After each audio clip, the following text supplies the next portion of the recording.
Israel's military says it's killed Hezbollah's chief of staff in strikes on Beirut. It is the first time the IDF has attacked the Lebanese capital since June.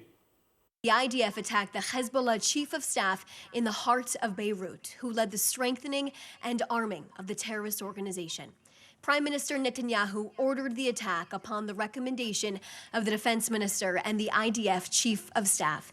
Israel is determined to act and achieve its goals anywhere and at all times. As Israel continues to strike Hezbollah targets in Lebanon, Prime Minister Netanyahu said this morning at the government meeting that Israel will continue to do everything necessary to prevent Hezbollah from re-establishing its capacity to threaten us. Hezbollah will not be allowed to rearm and operate inside of Lebanon, and we expect Lebanon to hold Hezbollah's feet to the fire on this. Our Middle East correspondent Adam Parsons joins us now from Jerusalem. What more do we know about this assassination, Adam? So the man who was killed was called Haytham Ali Tabtabai, who was the chief of staff, a prominent figure. The United States had a bounty on his head running to millions of dollars. So he is a senior figure in Hezbollah. So on the one hand, you might say, well, it's not a surprise that the Israelis have targeted him.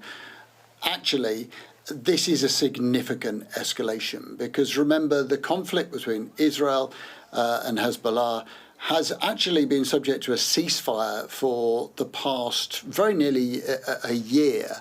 But that ceasefire has become frayed.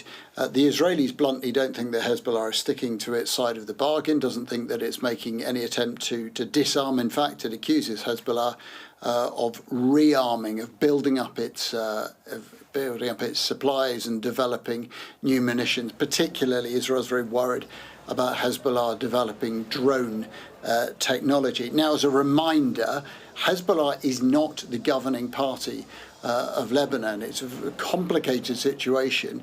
So you have the Prime Minister of Lebanon is not a member of Hezbollah, but is condemning this attack, but is at the same time working to try to disarm Hezbollah, which operates in the south of the country and the border with Israel.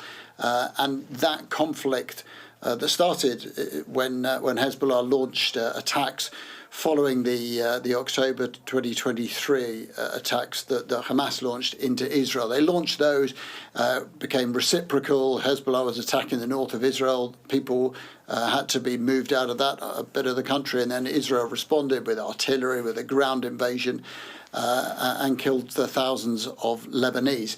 So then the ceasefire has started, but as I said, it has begun to fray, leading to this, the first attack by Israel on Beirut since June. So a lengthy spell of not attacking the capital has come to an end. Now, as you might imagine, Hezbollah has criticised this pretty immediately. Ali Amar is one of their parliamentarians. He was at the scene of the crash when he gave his reaction. This is definitely a civilian area and void of any military presence. Here in the heart of the southern suburbs, especially the neighbourhood where we stand. We continue in our steadfastness in the face of the Israeli enemy, and we tell the Israeli enemy that what doesn't kill us makes us stronger. We are strong.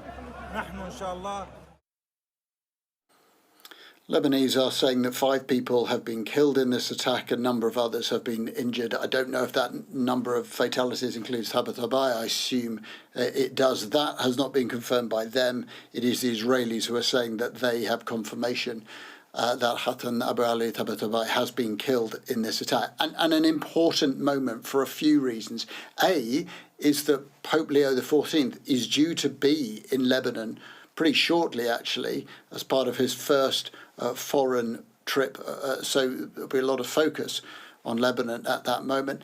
The other thing is that clearly Israel at the moment has a ceasefire with Gaza, but has launched a series of attacks on the Palestinians there, and has a ceasefire with Hezbollah and with Lebanon, and is now launching this attack there. It is a picture of Israel attacking countries with whom it has ceasefires. It will say in each of those cases it is responding to provocation, but it is certainly painting a picture of a fractious region that is sitting on these delicate ceasefires, and there are many people here in Israel and around this area who think that it wouldn't take a lot for these ceasefires to fall apart.